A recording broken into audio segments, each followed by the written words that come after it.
Lily Bennett ran across the wet grass with her heart pounding, holding her small basket of breadcrumbs tightly against her chest. She was not supposed to be in this part of the garden. The tall iron gate behind her was meant to keep children away from the private lawn, but the gate had been left open just a crack, and Lily had never been very good at resisting an open gate.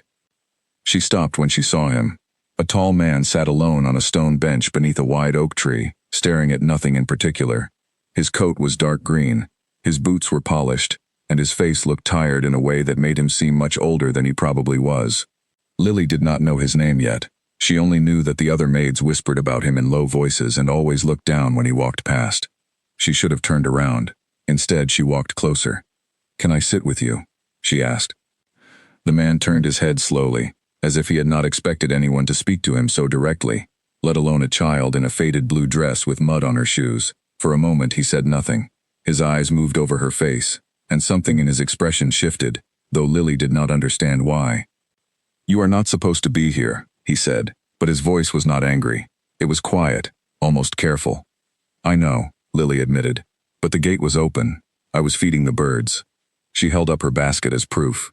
A few crumbs spilled onto the grass. The man studied her for a long moment. Something about the shape of her eyes, or maybe the way she tilted her head when she spoke, tugged at a memory he could not quite reach. He felt his chest tighten in a way he had not felt in years. "What is your name?" he asked. Lily Bennett. My mother works here. She cleans the West Wing." "Margaret Bennett," the man said quietly, more to himself than to her. Lily blinked in surprise.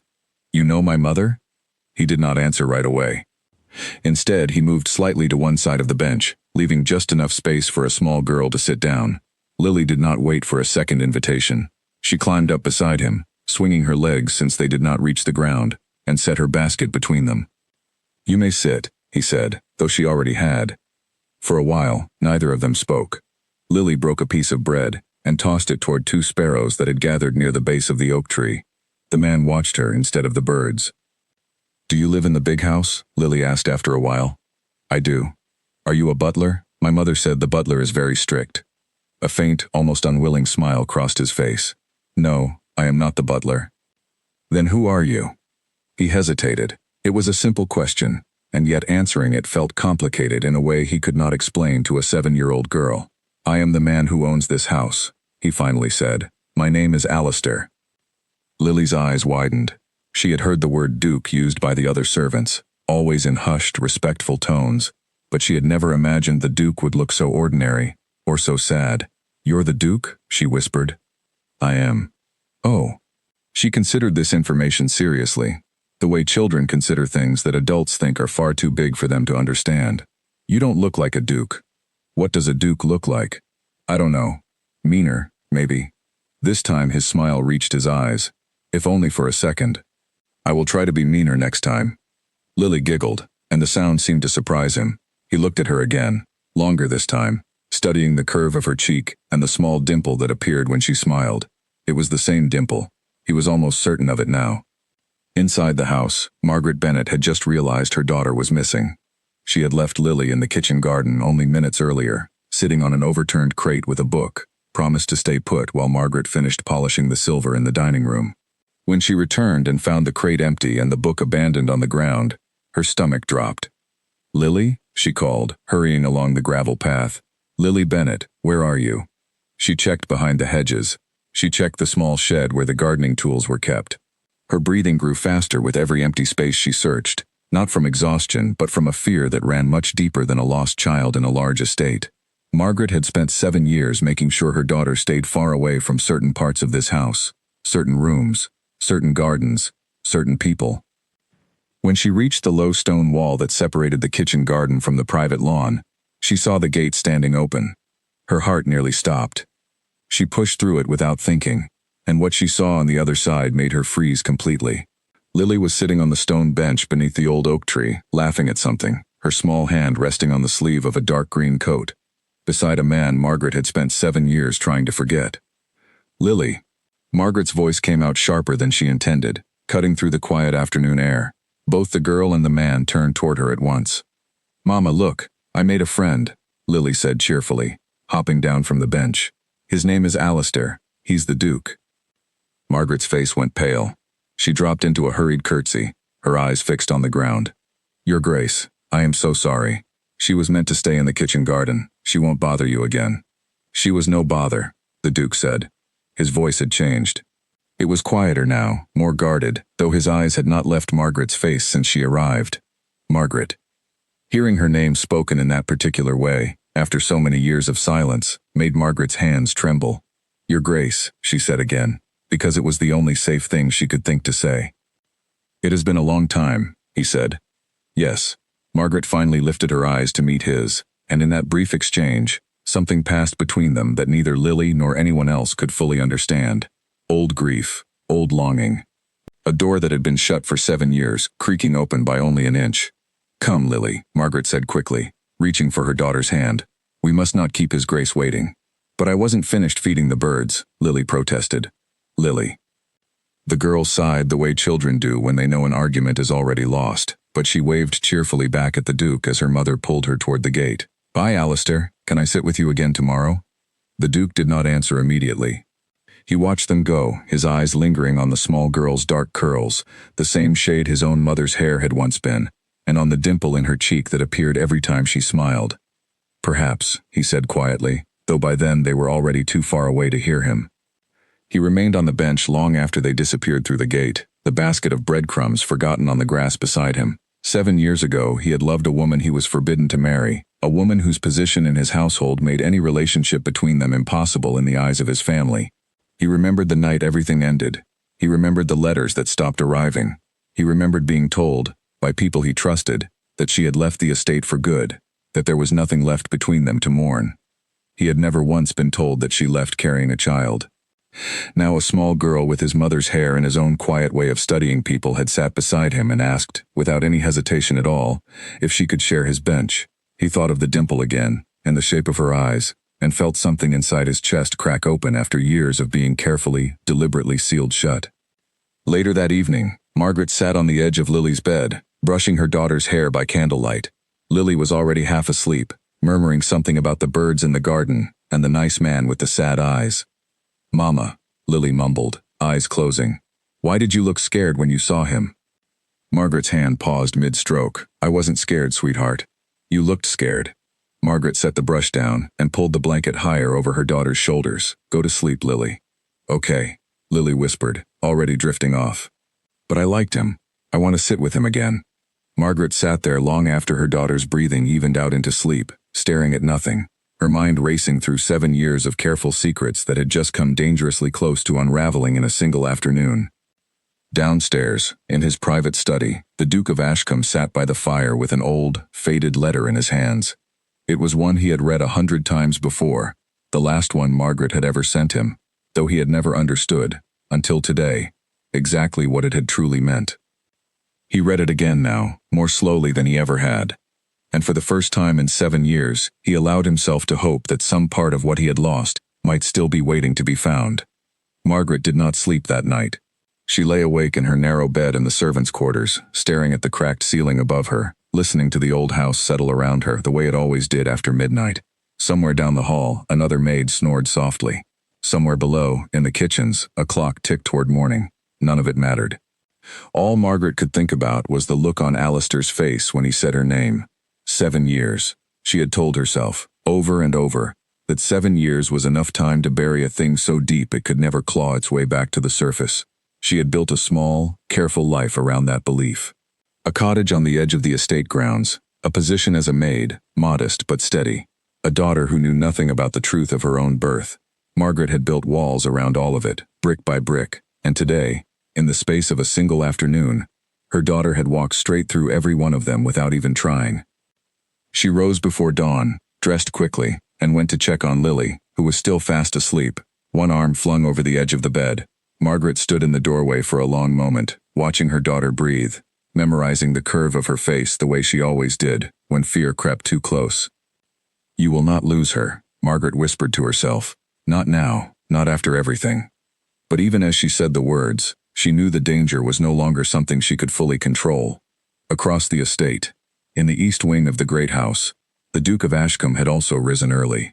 He stood by the tall window of his private study, watching the mist rise slowly off the lawn, the same lawn where he had sat beside Lily only the day before. In his hand, he still held the old letter, its edges worn soft from years of folding and unfolding. He read the final lines again. "I am leaving Ashcombe, and I will not return. Please do not look for me. What we had was real, but it cannot survive in a world built to keep us apart. Forget me, Alistair. It will be easier that way." He had never forgotten her. He had simply obeyed her wishes, believing it was the only kindness left he could offer. Now he wondered how many other things he had believed without ever questioning them. There was a knock at his study door. Mrs. Dobson, the housekeeper, entered with her usual brisk efficiency, carrying a small stack of correspondence for his approval. She was a tall, sharp-eyed woman who had served the Ashcombe family for over 20 years and prided herself on knowing every detail of the household, down to the smallest crumb swept from the kitchen floor. "Your Grace," she said, setting the letters on his desk. "I heard there was a small disturbance in the private garden yesterday. One of the maid's children wandered in." The Duke folded the old letter and slipped it into a drawer before turning to face her. "It was no disturbance." Mrs. Dobson raised an eyebrow, though she said nothing further. She had worked in this house long enough to recognize when a subject was best left alone, even if her curiosity strongly disagreed. "Margaret Bennet's daughter," he said, testing the words aloud for the first time. "How long has the girl lived on the estate?" "Since birth, Your Grace, as far as I know. Margaret came to us with the child already in her arms. 7 years past. Quiet woman. Keeps to herself. Never caused a moment's trouble. 7 years." The number settled into his chest like a stone dropping into still water, sending ripples outward that reached every corner of his memory. 7 years since Margaret had left. 7 years since the last letter. 7 years since he had convinced himself that the ache in his chest would eventually fade, though it never truly had. "Thank you, Mrs. Dobson. That will be all." She left, though her sharp eyes lingered on him a moment longer than necessary before she closed the door behind her. Alone again, the Duke sat heavily in his chair. He thought of small dimples and dark curls, and the easy, fearless way the girl had walked up to a stranger and asked to sit beside him, as though some invisible thread had pulled her there without her even knowing why. Children did not ask such things of strangers, unless something in them recognized safety where it should not exist. He needed to know the truth, not through rumors, not through Mrs. Dobson's careful reports, but from Margaret herself. That afternoon, he found an excuse to walk through the West Wing, where Margaret was known to work. He told himself it was simply curiosity, nothing more, though his heart beat faster with every step down the long corridor. He found her kneeling beside a tall window, polishing the wooden frame with practiced, steady hands. "Margaret." She startled, nearly dropping her cloth, and rose quickly to her feet, smoothing her apron with trembling fingers. "Your Grace, I did not expect you here. I think we both know why I have come." Margaret's eyes darted toward the open door, checking for any other servants who might overhear. "Please," she said quietly, "not here." "Then where?" His voice was gentle but firm, carrying none of the coldness she might have expected after 7 years apart. "Margaret, I have questions, and I believe you already know what they are." She swallowed hard, her hands twisting the cloth she still held. "It is not what you think." "Then tell me what it is." For a long moment, Margaret said nothing at all. The silence between them stretched thin and fragile, filled with everything neither of them had said in 7 long years. Finally she spoke, her voice barely above a whisper. "Lily is a good girl. She is happy. She has never wanted for anything important." "That is not an answer." "It is the only one I can give you right now." Margaret's eyes filled with tears she refused to let fall. "Please, Your Grace, do not ask me for more than I am able to give. Not yet." He studied her face, searching for the woman he once knew beneath the years of careful distance she had built between them. He saw fear there, and grief, but beneath both of those, he also saw something that looked remarkably like love that had never fully died, no matter how hard she had tried to bury it. "I will not force you to say what you are not ready to say," he said quietly, "but know this, Margaret. I am not the same frightened young man who once let others decide my life for me. Whatever the truth is, I intend to learn it." He turned and left before she could respond, leaving Margaret standing alone by the window, her heart pounding so hard she thought it might break through her chest entirely. That evening, Lily sat at the small kitchen table in their cottage, swinging her feet as she ate her supper, chattering happily about her day. "Mama, can we visit the garden again tomorrow? I want to see if Alistair is there." He said maybe. "We will see," Margaret said softly, though her mind was miles away, tangled in the conversation from earlier that day. He's not scary at all, Lily continued. Everyone says dukes are scary, but he wasn't. He let me sit right next to him. He even smiled, though it looked like he doesn't smile very much. Margaret set down her fork, watching her daughter with an expression that mixed love and worry in equal measure. What else did he say to you? Not much. He asked my name. He asked about you. Lily tilted her head, thoughtful in the way only children can be. Mama, does he know you? He said your name like he already knew it before I told him. The question hung in the air between them, innocent and devastating all at once. Margaret forced a small smile onto her face, the kind she had practiced for 7 years whenever the truth threatened to slip too close to the surface. He has lived here a long time, sweetheart. He knows many people who work in the house. Lily accepted this answer easily, the way children often accept explanations that make sense on the surface, without any suspicion of the depths hidden underneath. She returned to her supper, chattering about the birds she hoped to feed again the next day, while Margaret sat across from her, quietly falling apart on the inside. Later, after Lily had gone to bed, Margaret sat alone by the small fireplace, staring into the flames. She thought of the young man she had loved 7 years ago, before duty and family expectation tore them apart, before she left this very estate carrying a secret that would grow into the beautiful, curious little girl now sleeping soundly upstairs. She thought of his eyes today, softer than she remembered, filled with questions she was terrified to answer. She thought of Eleanor Whitfield, the Duke's cousin, whose sharp eyes and careful smiles had always made Margaret uneasy, even years ago, long before Lily was born. If Eleanor ever learned the truth, Margaret knew with certainty that the peace she had built for her daughter would shatter completely.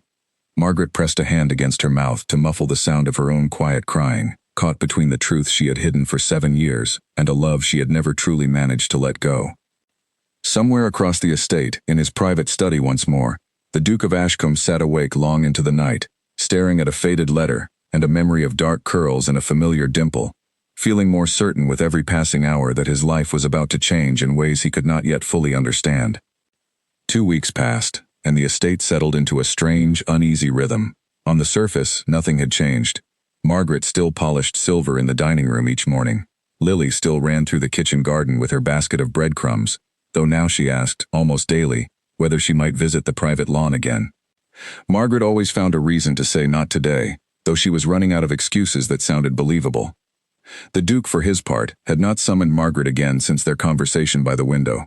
He watched from a careful distance instead, catching glimpses of Lily from his study window as she played near the hedges, memorizing small details about her the way a man memorizes the shape of a puzzle piece he suspects belongs to something much larger. It was Mrs. Dobson who first noticed something was wrong. She had worked in the Ashcombe household long enough to know every rhythm of its days, every pattern of its people, and lately, the pattern had shifted in ways she could not ignore. The Duke, usually reserved but predictable, had begun taking long, unexplained walks near the servants' cottages. He asked strange questions about staff records. He requested, quietly and without explanation, to see the household ledgers from 7 years earlier, the year Margaret Bennet had first arrived at Ashcombe with an infant daughter already in her arms. Mrs. Dobson brought him the ledgers herself, her sharp eyes studying his face as he flipped through the pages. "Is there something troubling you, Your Grace?" "No," he said too quickly. "Simple curiosity." She did not believe him, but she said nothing more. Loyalty, in Mrs. Dobson's mind, sometimes meant asking fewer questions than one wanted to. But not everyone in the house shared her restraint. Eleanor Whitfield arrived at Ashcombe 3 days later, unannounced, as she often did when she sensed an opportunity worth investigating. She was the Duke's cousin on his mother's side, elegant and sharp-tongued, with a smile that rarely reached her eyes. For years, Eleanor had quietly positioned herself as the most likely heir to the Ashcombe title, given the Duke's continued refusal to marry or produce an heir of his own.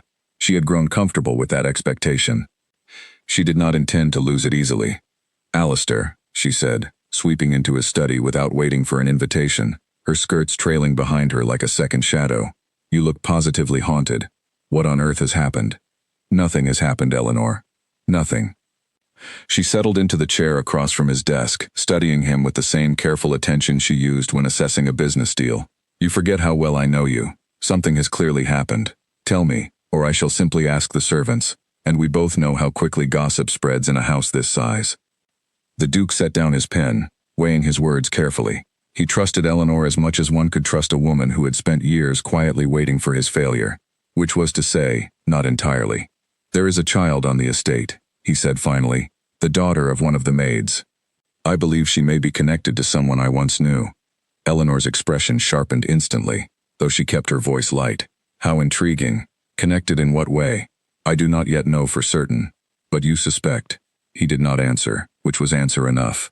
Eleanor rose gracefully from her chair, smoothing her skirts, her mind already turning through the implications of what she had just heard. If the Duke believed himself to have a child, even an illegitimate one, everything Eleanor had spent years quietly arranging could unravel completely. An acknowledged child, even born outside of marriage, could still complicate matters of inheritance if the Duke chose to pursue legitimization, or worse, if he later chose to marry the child's mother. You must be careful, Alistair, Eleanor said smoothly. Servants sometimes tell convenient stories to gain favor. I would hate to see you deceived by a woman with ambitions beyond her station. No one has told me any story, Eleanor. I have drawn my own conclusions. Then I hope, for your sake, that your conclusions are wrong. She smiled, though the warmth never quite reached her eyes, and excused herself from the study, already forming a plan of her own. That evening, Eleanor sought out Mrs. Dobson, under the pretense of discussing menu arrangements for an upcoming dinner. The conversation drifted, as Eleanor intended, toward the household staff. Tell me, Eleanor said casually, how long has the maid Margaret Bennet worked here? 7 years, ma'am, since shortly before her daughter was born, if I recall correctly. And where did she come from, before Ashcombe? Mrs. Dobson hesitated, sensing the question carried more weight than its casual tone suggested. I could not say for certain. She arrived with strong references and asked few questions. We asked few in return. How very convenient, Eleanor murmured, mostly to herself. Later that night, alone in the guest room she always claimed during her visits, Eleanor opened an old wooden box she had brought with her, filled with letters and documents she had collected over the years, some through honest means, others less so. She had learned long ago that information was the sharpest weapon available to a woman in her position, sharper even than charm or beauty, and she intended to use every advantage she had. Among the papers was a letter she had found years earlier, tucked inside an old book from the estate library, written in a hand she now recognized instantly. I am leaving Ashcombe, and I will not return. Please do not look for me. What we had was real, but it cannot survive in a world built to keep us apart. Forget me, Alistair. It will be easier that way. At the time, Eleanor had not understood its significance, had simply kept it out of habit, the way she kept most things that might one day prove useful. Now, reading it again in the candlelight, she understood exactly what it meant, and exactly how dangerous it could become in the wrong hands. Meanwhile, in the small cottage at the edge of the estate, Lily sat on the floor by the fireplace, drawing pictures with a stub of charcoal on scraps of paper. She held one up proudly for her mother to see. Look, Mama, it's the garden. And that's Alistair, on the bench. Margaret studied the crude but earnest drawing, her chest tightening at the sight of the two figures Lily had drawn sitting close together beneath a large round tree. It's lovely, sweetheart. Can we go see him tomorrow, please? I haven't seen him in so long. We'll see, Margaret said, the same tired answer she always gave, though even she was growing weary of it. You always say that, Lily said, pouting slightly. Why don't you like him? He's nice. I never said I didn't like him. Then why can't we visit? Margaret set down the mending in her lap and knelt beside her daughter, taking her small hands gently. Some things are complicated, Lily. Grown-up things. I promise, when the time is right, I will explain everything. But for now, I need you to trust me. Lily studied her mother's face with the particular seriousness only children seemed capable of, searching for something she could not quite name. Okay, Mama, she said finally. I trust you. Margaret pulled her daughter into a tight embrace, blinking back tears she refused to let fall, silently praying that whatever storm was gathering around them would somehow pass without breaking apart the fragile, careful life she had built. The following morning the Duke found himself once again walking the path near the servants' cottages, drawn by something he could not fully name. He told himself he was simply taking the air, though his feet carried him with unusual purpose toward the small house he knew belonged to Margaret and her daughter. He found Lily sitting alone on the front step, drawing in the dirt with a stick while her mother worked inside. Alistair? Lily's face lit up the moment she saw him, and she scrambled to her feet, brushing dirt from her dress. You came to visit me. I was simply passing by, he said, though the smile tugging at his mouth suggested otherwise. Mama says grown-up things are complicated, Lily informed him seriously, as though sharing important news. But I don't think you're complicated at all. I think you're nice. The Duke knelt down to her level, studying her face up close for the first time, searching for every small detail that might confirm what his heart already suspected. The shape of her eyes, the curve of her smile, the dimple that appeared and disappeared as she spoke. "Lily," he said gently, "may I ask you something?" "Okay. Do you know who your father is?" The question seemed to surprise her, though not in the way he expected. She simply shrugged, her small shoulders rising and falling with the effortless honesty of a child who had never thought to question something so fundamental. "Mama says he went away before I was born. She says it's not important, because we have each other." Something in the Duke's chest ached at the simple, painful honesty of her answer. "Does it bother you, not knowing?" Lily considered this seriously, tilting her head the way she always did when thinking hard about something. "Sometimes. But Mama says some fathers just aren't ready to be fathers, and that doesn't mean anything is wrong with the child. It just means the grown-up made a mistake." The words struck him like a physical blow, though he kept his expression carefully neutral, unwilling to frighten the small girl in front of him. He thought of 7 years spent believing Margaret had simply left, had chosen to disappear without explanation, when in truth, she had been protecting a truth far more complicated than he ever imagined. "Your mother sounds very wise," he said quietly. "She is. She's the best mama in the whole world." Before the Duke could respond, the cottage door opened, and Margaret stepped outside, freezing instantly at the sight of him kneeling beside her daughter on the front step. Her face drained of color. "Your Grace," her voice trembled slightly. "I did not know you were here." "Margaret." He rose slowly to his feet, his eyes never leaving hers. "I believe it is time we spoke honestly. Both of us, without further delay." Margaret glanced down at Lily, who was watching the exchange with wide, curious eyes, sensing the sudden shift in the air between the two adults without fully understanding its cause. "Lily," Margaret said softly, "go inside for a moment, please." "But Mama." "Please, sweetheart." Lily hesitated, glancing between her mother and the Duke, before finally obeying, disappearing through the cottage door with visible reluctance. The moment the door clicked shut behind her, Margaret turned back to face the Duke, her hands clenched tightly at her sides. "You should not have come here," she said, her voice barely steady. "I could not stay away any longer." He took a step closer, his voice low and urgent. "Margaret, please. Look at her. Look at her eyes, her smile, the way she tilts her head when she thinks. I am not a fool. I know what I am seeing." Margaret's composure finally cracked, tears spilling silently down her cheeks. "I was trying to protect her." "From what? From me?" "From everything," Margaret whispered. "From the scandal that would follow her for the rest of her life. From a family that never wanted her to exist in the first place. From a world that would call her nothing more than a mistake, no matter how much I love her." The Duke's chest tightened painfully at her words. "She is not a mistake. Try telling that to your family, Your Grace. Try telling that to Eleanor Whitfield, who would tear this entire estate apart before she allowed a servant's daughter to threaten her inheritance. Eleanor does not control my choices. She controls more than you think," Margaret said quietly. "She always has." For a long moment they simply stood there, 7 years of unspoken truth hanging heavy in the air between them. Finally, the Duke reached out, gently taking Margaret's trembling hands in his own. "Tell me the truth, Margaret, please. I deserve to hear it from you, not pieced together from ledgers and old letters in the shape of a child's smile." Margaret closed her eyes, 7 years of careful silence finally breaking apart inside her chest. When she opened them again, her voice was steady, though tears still traced down her cheeks. "Her name is Lily Alistair Bennet," she said softly. "I gave her your name, even though I never told anyone why. She is your daughter, Alistair. She has been yours since the moment she was born." The words hung in the quiet morning air, simple and devastating all at once. The Duke felt the ground shift beneath him, 7 years of assumed loss transforming, in a single instant, into a truth he had both feared and hoped for in equal measure. "Why did you never tell me?" he asked, his voice barely above a whisper. "Because telling you would have destroyed you," Margaret said. "Your family would have forced you to choose between your title and your child, and I could not bear to watch you lose everything because of me. You should have let that be my choice to make." "I know," Margaret whispered, fresh tears falling freely now. "I know that now. I am so sorry, Alistair. I am so sorry." The Duke pulled her gently into his arms, and for the first time in 7 long years, Margaret allowed herself to break down completely, sobbing quietly against his chest while the small cottage behind them held a little girl who had no idea her entire world was about to change forever. News, in a house as large as Ashcombe, had a way of traveling even when everyone involved tried desperately to keep it contained.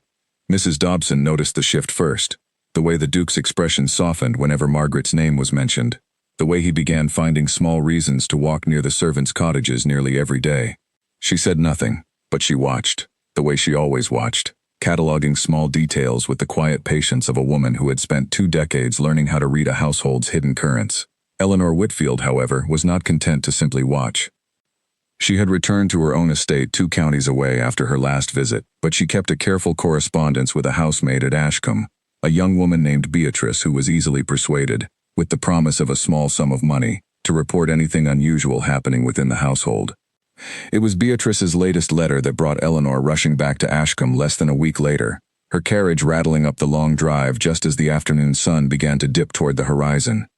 She found the Duke in his study, going over estate accounts with an unusual lightness in his expression that immediately set her nerves on edge. "Alistair," she said, closing the study door firmly behind her, "I have heard the most extraordinary rumor. Eleanor, I was not expecting you again so soon." Clearly, she crossed the room and sat down across from him, folding her hands neatly in her lap, though her eyes were sharp with barely contained tension. "Tell me it is not true. Tell me you have not gone and claimed some maid's daughter as your own, without a single legal proceeding, without any thought to what this means for the family name." The Duke set down his pen, meeting her gaze evenly. "Lily is my daughter, Eleanor. Whatever rumors you have heard, that much is true." Eleanor's face tightened, though she kept her voice carefully controlled. "You cannot possibly be serious. Alistair, think for a moment about what you are suggesting. An illegitimate child, born to a servant, suddenly acknowledged as your heir? The scandal alone would follow this family for generations. Every drawing room in the country would whisper about it for years to come. I did not say I intended to make her my heir. I said she is my daughter, and I intend to acknowledge her as such. There is no difference, not in the eyes of society. The moment you acknowledge her, every ambitious young man in the country will wonder whether she might one day inherit, whether marrying into this family might grant access to a fortune that should, by all rights, remain within it." "Meaning you," the Duke said quietly. Eleanor's composure flickered just for a moment before she recovered it completely. "Meaning the family, Alistair. The family that has trusted you to protect its legacy, not throw it away on a whim, born of guilt and old affection." "It is not a whim." His voice hardened, something rarely seen in the usually reserved Duke. "I have a daughter, Eleanor. 7 years I did not know she existed. 7 years I could have spent watching her grow, and I will not waste another single day pretending otherwise, simply to protect appearances." Eleanor studied him for a long moment, recognizing the particular stubbornness in his expression that meant further argument would accomplish nothing tonight. She rose gracefully from her chair, smoothing her skirts with practiced composure. "Very well," she said, "but do not expect the rest of the family to accept this so easily. And do not expect Margaret Bennet's past to remain quietly buried either. 7 years is a long time to keep secrets, Alistair. Secrets have a way of surfacing eventually, often at the worst possible moment." She left the study without waiting for a response, her mind already racing through the letter tucked safely in her wooden box upstairs, and the very particular way she intended to use it. That evening, Eleanor sought out Margaret directly, finding her alone in the small laundry room adjoining the kitchen, folding linens with quick, practiced movements. Margaret froze the moment she saw who had entered. "Mrs. Whitfield," she said carefully, dropping into a small curtsy. "I did not expect you here." "I imagine not." Eleanor closed the door behind her, cutting off the noise of the busy kitchen beyond. "We have not been formally introduced, though I understand we share a rather significant connection now." Margaret's hands stilled on the linens. "I do not know what you mean. Please, Margaret, let us not waste each other's time with pretense." Eleanor's voice remained pleasant, almost friendly, though her eyes carried a coldness that made Margaret's stomach twist with unease. "I know about your daughter. I know about Alistair. And I know, better than most, exactly how devastating a well-timed scandal can be to a woman in your position. Are you threatening me? I am simply offering you the truth, out of what I consider genuine kindness." Eleanor stepped closer, lowering her voice. "Consider what will happen once word spreads beyond this household. The other servants will whisper. Fine society will judge you far more harshly than they will ever judge Alistair. And your daughter, sweet as she may be, will grow up carrying the weight of a scandal she never asked for, whispered about at every gathering she attends for the rest of her life." Margaret's chest tightened painfully, though she forced her voice to remain steady. Lily is not a scandal. She is a child. She is the daughter of a duke and a servant, born outside of marriage. In the eyes of society, that alone will follow her forever, regardless of how the duke chooses to acknowledge her now. Eleanor's expression softened slightly, taking on an almost pitying quality that Margaret did not trust for a single moment. I am not your enemy, Margaret. I am simply someone who understands, far better than you or Alistair currently do, exactly how cruel the world can be to those who defy its expectations. What do you want from me? Eleanor smiled, the expression not quite reaching her eyes. I want you to consider your daughter's future carefully. Perhaps it would be kinder, gentler, to allow this quiet arrangement to remain quiet. A comfortable position elsewhere, perhaps, far from Ashcombe, where Lily could grow up without the burden of a scandal following her every step. You want us to leave. I want what is best for everyone involved, including your daughter. Eleanor turned toward the door, pausing with her hand on the handle. Think carefully, Margaret. Alistair's affection may feel like safety now, but affection fades, especially under the pressure of a family determined to protect its legacy. I would hate to see you and your daughter left with nothing, once the initial excitement of this discovery wears thin. She left the laundry room without waiting for a response, leaving Margaret standing alone among the folded linens, her hands trembling with a fear that ran far deeper than anything she had felt in 7 long years of careful hiding. That night, unable to sleep, Margaret made her way through the quiet house to the Duke's private study, finding him still awake, staring into the dying embers of the fireplace. Alistair. He turned immediately at the sound of her voice, rising to his feet. Margaret, is something wrong? Eleanor came to see me tonight. Margaret's voice trembled slightly as she recounted the conversation, watching the Duke's expression darken with each word. She has no right, he said finally, his voice tight with barely controlled anger. None of this is her decision to make.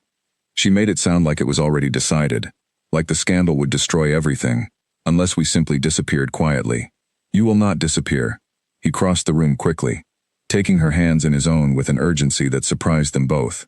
Margaret, I have spent 7 years living with regret over choices I never truly made for myself, decisions handed to me by a family more concerned with appearances than happiness.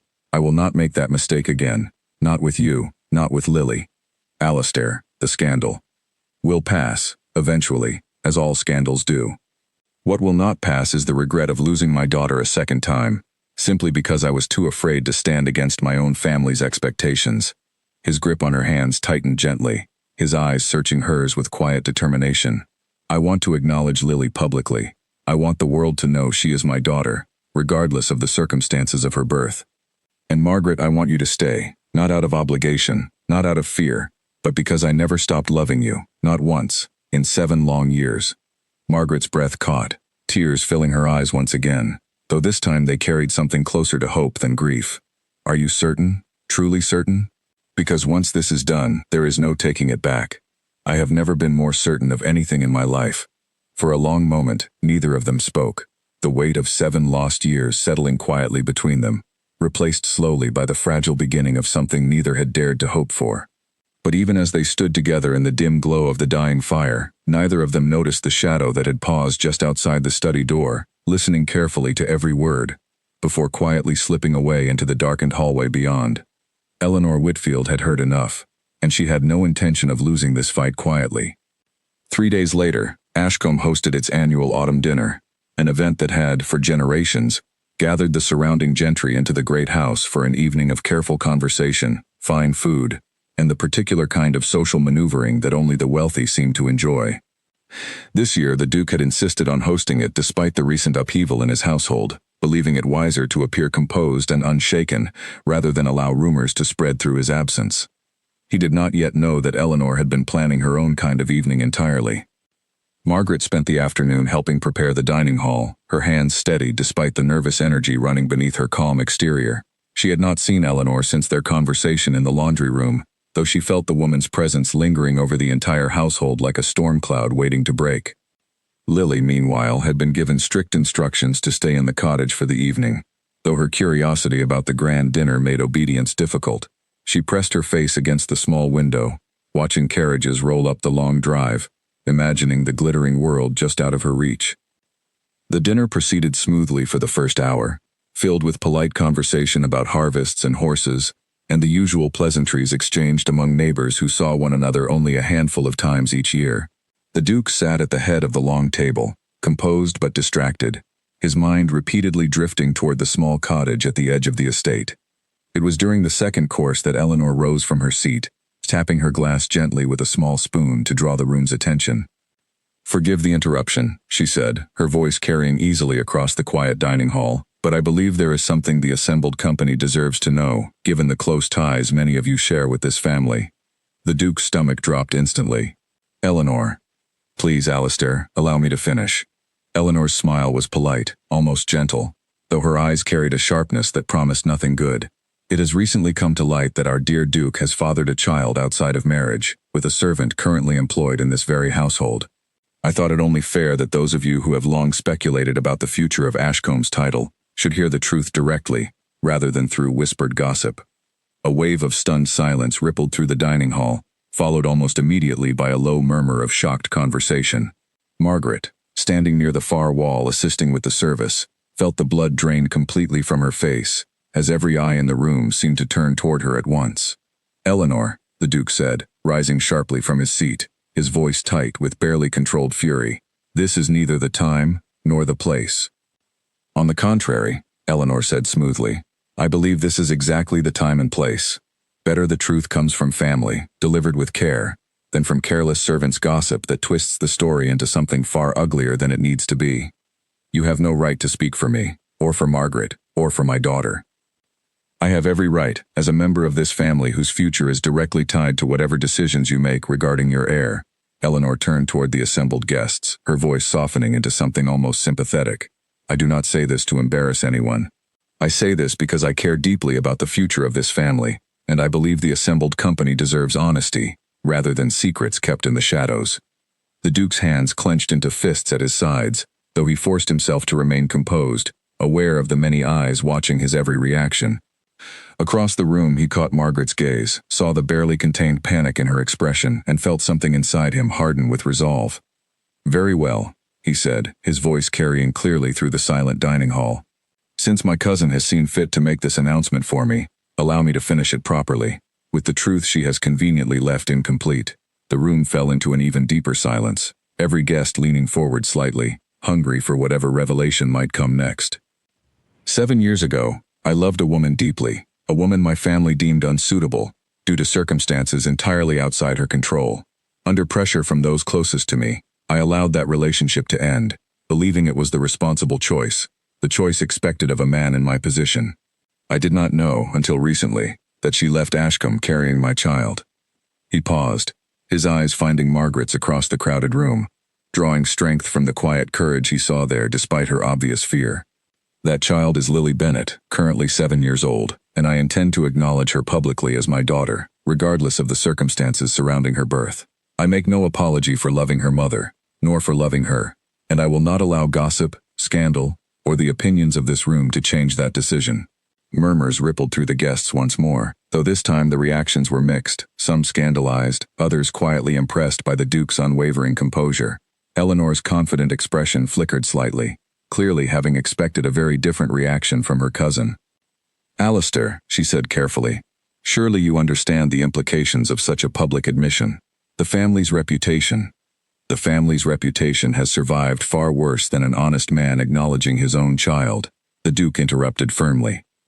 "What it will not survive, Eleanor, is my own dishonesty, dragged out for the entertainment of dinner guests, orchestrated by a cousin more concerned with her own inheritance than with the well-being of an innocent 7-year-old girl." The accusation landed heavily in the silent room, and for the first time, Eleanor's composure cracked visibly, color rising to her cheeks. "That is entirely unfair." "Is it? Tell me, Eleanor, how exactly did you come to learn of this situation with such convenient detail, prepared enough to announce it publicly at tonight's dinner? I do not believe for a single moment that this was simple coincidence." Eleanor opened her mouth to respond, but no adequate explanation came. The guests watched the exchange with growing fascination, whispers spreading rapidly through the dining hall as the true nature of the evening's confrontation became increasingly clear. It was at that moment that a small voice cut through the tension, startling everyone into complete silence.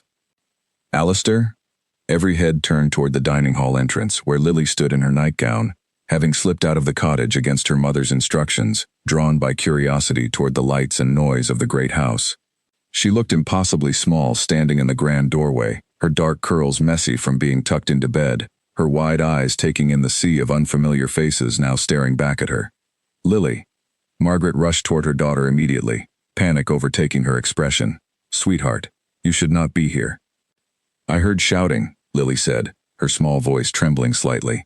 I was scared. I wanted to see if you were okay. The Duke crossed the room in several quick strides, kneeling down in front of his daughter without a moment's hesitation, uncaring of the dozens of watching eyes. Lily, everything is going to be all right, I promise. Lily studied his face carefully, sensing the tension in the room without fully understanding its cause. Are you in trouble? No, he said gently. No one here is in trouble. I was simply telling everyone something very important. What? He glanced up briefly at the assembled guests, then back at his daughter's curious, trusting face, and felt any remaining hesitation dissolve completely. I was telling them that you are my daughter, Lily. My real, true daughter, and that I love you very much, and I am so proud to finally say so, in front of everyone. Lily's eyes widened in surprise, glancing quickly toward her mother for confirmation. Margaret, tears streaming freely down her cheeks now, nodded gently. It's true, sweetheart. A soft, wondering smile spread slowly across Lily's face, the kind of pure, uncomplicated joy that only children seem capable of expressing so openly. You're really my papa? I am, the Duke said, his own voice thick with emotion. I have always been your papa. I simply did not know it until recently. Without hesitation, Lily threw her small arms around his neck, and the Duke lifted her easily into his embrace, holding her tightly while the assembled guests watched in stunned, moved silence. Even those who had arrived prepared to judge found themselves quietly touched by the raw, unguarded emotion of the moment. Eleanor, watching from across the room, realized with sudden, cold clarity that her carefully orchestrated scandal had backfired completely. Rather than shaming the Duke into retreat, she had instead provided him the perfect stage to publicly, permanently claim his daughter, witnessed by half the county's most influential families. This changes nothing, Eleanor said quietly, though her voice lacked its earlier confidence. On the contrary, the Duke said, still holding Lily securely against his chest. It changes everything, and I believe, Eleanor, it would be best if you considered your own position within this family rather carefully going forward. Eleanor's face paled at the quiet threat beneath his words, understanding immediately that her attempt to protect her inheritance had instead placed it in far greater jeopardy than before. Without another word, she turned and swept from the dining hall, her carefully constructed plans lying in ruins behind her. The remaining guests slowly returned to quiet conversation, though the entire tone of the evening had shifted irrevocably. Many approached the Duke throughout the rest of the night, offering quiet words of support, curious questions about Lily, and in some cases, genuine admiration for his willingness to claim his daughter so openly, regardless of scandal. Later that night, once the guests had departed and the great house had fallen quiet once more, the Duke carried a sleepy Lily back to the small cottage himself, Margaret walking silently beside him, still processing everything that had unfolded over the course of a single, unforgettable evening. You did not have to say all of that tonight, Margaret said softly, once Lily had been tucked safely into bed. Eleanor forced your hand. You could have handled things more quietly, in your own time. I have spent 7 years handling things quietly, Margaret, and it cost me 7 years I can never get back. He reached for her hand, gently in the dim candlelight. I do not intend to make that same mistake again, regardless of how the truth finally came to light. Margaret studied his face carefully, searching for any trace of regret, finding none. What happens now? Now, he said quietly, we build something real, something honest, if you will allow it. For the first time in 7 long years, Margaret allowed herself to believe, fully and completely, that the life she had once dreamed of might finally be within reach. The weeks following the autumn dinner brought changes to Ashcombe that no one, least of all Margaret, could have fully anticipated. News of the Duke's public acknowledgement of his daughter spread quickly through the county, carried from drawing room to drawing room with the same eager speed that had once carried Eleanor's intended scandal. But rather than the ruin Eleanor had hoped for, the story that emerged was one of quiet courage, of a man willing to defy expectation for the sake of honesty and love. Not everyone approved, of course. Some of the older, more traditional families quietly withdrew their invitations, unwilling to associate themselves too closely with what they still considered an inappropriate arrangement. But far more families, to the Duke's genuine surprise, responded with unexpected warmth, several even commenting privately that they respected a man willing to stand firmly behind his own child, rather than hide her away out of shame. Eleanor Whitfield left Ashcombe 3 days after the dinner and did not return for several months. When she finally did, it was with a noticeably humbled demeanor, having discovered that her attempt to publicly embarrass her cousin had instead damaged her own standing among their shared social circle far more than his. The Duke, for his part, did not seek further confrontation. He simply made it clear, through quiet but firm conversations with the family's solicitors, that any future attempts to interfere with Lily's well-being would carry serious consequences. Lily, blissfully unaware of most of the political maneuvering happening around her, settled into her new life with the easy adaptability only children seem to possess. She began spending her afternoons in the great house rather than the small cottage, exploring rooms she had once only glimpsed from a distance, discovering an entire library filled with books she had never dreamed she might one day be allowed to read. "Papa," she said one afternoon, several weeks after the dinner, curled up beside the Duke in his study with a large picture book spread across both their laps. "Mrs. Dobson says I have to call you Your Grace when other people are around. Do I have to?" The Duke smiled, brushing a stray curl from her forehead. "Only sometimes when we are being very formal, but when it is just us, Papa is perfectly fine." "Good. Your Grace sounds silly for a papa." He laughed, a sound that had become increasingly common in recent weeks, filling the once quiet study with warmth it had long been missing. Margaret, watching from the doorway with a cup of tea in her hands, felt her heart swell at the sight of them together, so easily comfortable despite everything they had both lost and gained in such a short span of time. Margaret herself had moved, along with Lily, from the small servants' cottage into a comfortable set of rooms within the great house itself, though she had firmly resisted the Duke's early suggestion that she stop working entirely. "I have spent 7 years earning my own way," she told him one evening, as they walked together through the private garden where everything had first begun. "I am not prepared to give that up simply because circumstances have changed." "You do not need to earn anything, Margaret, not with me." "Perhaps not, but I need to earn it for myself."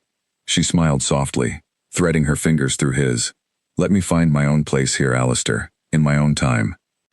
He respected her wishes, though he gently insisted she take on a role befitting her new position within the household, eventually appointing her to oversee the education and care of Lily directly, a role that allowed Margaret both purpose and the closeness to her daughter she had always cherished. As autumn deepened into winter, the estate settled into a new, gentler rhythm. Lily thrived under the combined attention of both her parents, growing more confident and curious with each passing week.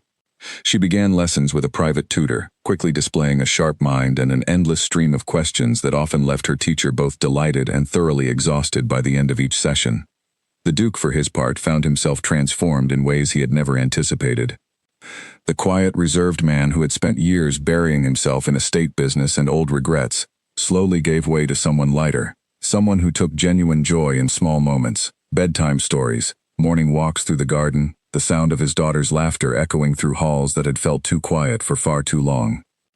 One crisp winter morning, several months after the autumn dinner, the Duke gathered both Margaret and Lily in his study, a small, carefully wrapped box sitting on the desk before him. "I have something important to discuss," he said, his expression a careful mixture of nervousness and hope that Margaret had rarely seen from him before.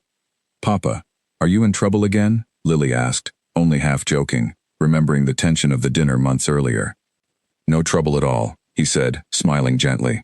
He turned toward Margaret, taking a slow breath before continuing. "Margaret, 7 years ago, circumstances outside our control tore us apart before I ever had the chance to ask you the question I should have asked long before that. I do not intend to make that same mistake twice." He opened the small box, revealing a simple, elegant ring inside, and knelt slowly before her, his hand trembling slightly despite his best effort to remain composed. "Margaret Bennett, I love you. I have loved you for 7 years, through every quiet regret and every lonely night I spent believing I had lost you forever. Will you marry me? Not out of obligation, not for the sake of appearances, but because I cannot imagine building the rest of my life without you standing beside me." Margaret's hands flew to her mouth, tears spilling freely down her cheeks as Lily let out an excited gasp beside her, practically vibrating with joyful anticipation. "Yes," Margaret whispered, then louder, laughing through her tears. "Yes, Alistair, yes." Lily let out a delighted squeal, throwing her arms first around her mother, then around her father, as the small study filled with the kind of pure, uncomplicated happiness that 7 long years of careful secrets had once seemed to make impossible. Their wedding took place the following spring, a modest but joyful ceremony held in the very garden where Lily had first asked a grieving stranger if she might sit beside him. The oak tree stood as a quiet witness once more, its new spring leaves rustling gently overhead, as Margaret walked down a simple aisle of scattered flower petals toward the man who had never truly stopped loving her. Lily served as the flower girl, taking her responsibility with the utmost seriousness, scattering petals with careful precision while beaming proudly at both her parents throughout the entire ceremony. Even Mrs. Dobson, watching from among the small gathering of guests, found herself dabbing quietly at her eyes, unable to deny the genuine joy radiating from the small family at the center of it all. Eleanor attended as well, having been quietly but firmly invited by the Duke as an act of reconciliation rather than lingering resentment. She stood near the back of the small gathering, her expression unreadable, though something in her posture suggested a grudging acceptance of the life her cousin had built, however far it strayed from the plans she had once quietly hoped for herself. After the ceremony, as guests mingled beneath the garden's blooming trees, Lily found her way back to the familiar stone bench beneath the old oak, climbing up to sit exactly where she had first asked a stranger if she might join him. Her father found her there minutes later, settling down beside her with the easy familiarity of a habit long since worn comfortable. "Do you remember the first time we sat here together?" he asked. "I remember," Lily said, swinging her legs happily. "I asked if I could sit with you and you said yes, even though you didn't know who I was yet. I think, somewhere deep down, some part of me already did." Lily leaned her head contentedly against his arm, watching the garden's gathered guests laughing and celebrating nearby, her mother's joyful laughter carrying clearly across the warm spring air. "I'm glad the gate was open that day." The Duke pressed a gentle kiss to the top of his daughter's head, his heart full in a way he had once believed impossible after so many years of quiet, careful grief. "So am I, my darling girl. So am I."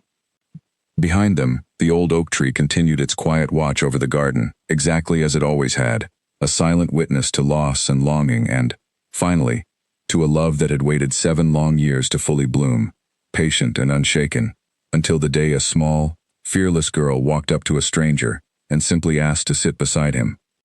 It was, Margaret often thought in the years that followed, the bravest and simplest question anyone had ever asked, and it had changed all of their lives forever. 5 years passed, and Ashcombe changed in ways that few who remembered its quieter, sadder days could have fully imagined. The great house, once filled with long silences and careful formality, now echoed regularly with laughter, hurried footsteps, and the occasional sound of a piano being practiced with more enthusiasm than skill. Lily, now 12 years old, had grown taller and more confident, though she still carried the same fearless curiosity that had first led her through an open garden gate all those years ago. She spent her mornings with her tutors, her afternoons exploring the estate grounds with an energy that seemed to multiply each year, and her evenings curled beside her father in his study, a habit neither of them had ever outgrown. The study itself looked different now too, brighter somehow, filled with small drawings Lily had made over the years, carefully framed and displayed alongside the estate's more formal portraits. Margaret had settled fully into her role as Duchess of Ashcombe, though she never lost the quiet, grounded practicality that had defined her long before her title changed. She continued overseeing much of Lily's education personally, and had also taken a genuine interest in improving conditions for the estate's staff, remembering well what it felt like to work long hours with little recognition. Under her guidance, the servants of Ashcombe found themselves treated with a fairness and respect that had not always existed in the house before. The Duke, now more commonly seen smiling than the reserved, grieving man he had once been, often told visitors that the happiest day of his life had not been his wedding, joyful as it was, but the ordinary afternoon a small girl in a faded blue dress had asked to share his bench beneath the old oak tree. Eleanor Whitfield, though never quite as close to the family as some might have hoped, had gradually softened over the years, her visits to Ashcombe becoming less frequent but noticeably warmer whenever they occurred. She had eventually married a wealthy merchant from the north, securing her own independent fortune, and with it, much of the bitterness that had once driven her toward schemes and secrets. She and Lily, surprisingly, developed an unexpected fondness for one another, Eleanor often bringing the girl small gifts from her travels and sharing stories of the wider world beyond the estate's quiet borders.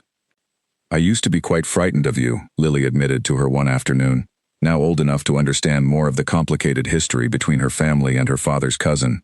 "As you should have been," Eleanor replied, though her tone carried more warmth than her words might have suggested years earlier. "I was not always kind, particularly not to your mother. I have had many years to reflect on that, and I am not proud of the woman I once was. Are you happy now? Eleanor considered the question seriously, something she might not have bothered doing in her younger years. I believe I am, in my own way. Though I will admit, watching your family find such genuine happiness taught me a great deal about what I had been missing in my own pursuit of security and status. Lily smiled at that, understanding, even at her young age, that people could change given enough time and enough reason to reconsider their choices. Mrs. Dobson remained at Ashcombe throughout these years, her sharp eyes softening considerably as she watched the family she served grow and flourish before her. She often told the younger staff, with obvious pride, that she had known something remarkable was unfolding from the very first day a small girl wandered into the private garden uninvited. Some rules, she was fond of saying, are meant to be broken, provided the outcome is worth the trouble. On Lily's 12th birthday, the family gathered once more in the private garden, beneath the same old oak tree that had witnessed so much of their story. The celebration was modest by the standards of the wider aristocracy, though filled with genuine warmth, close family, a handful of true friends, and none of the careful, guarded formality that had once defined gatherings at Ashcombe. As the afternoon light softened into early evening, Lily found herself once again seated on the familiar stone bench, her father beside her, her mother nearby speaking with a small group of estate children who had become close friends over the years. "Do you ever think about how different things might have been," Lily asked, "if the gate had been locked that day?" The Duke considered the question thoughtfully, his arm settling comfortably around his daughter's shoulders. "Often, actually. I think about how close I came to living my entire life without ever knowing you, without ever understanding what true happiness could feel like.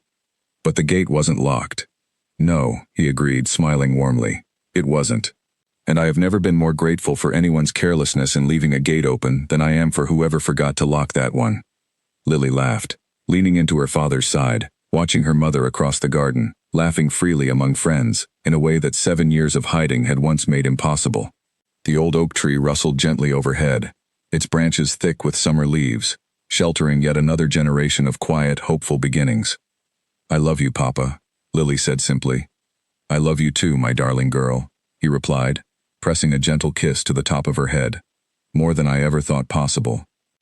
As the sun began its slow descent behind the estate's rolling hills, casting long golden shadows across the garden, the small family remained together beneath their oak tree, exactly where their story had first begun, a testament to the quiet, unexpected power of a single, fearless question, asked by a small girl who simply wanted somewhere to sit.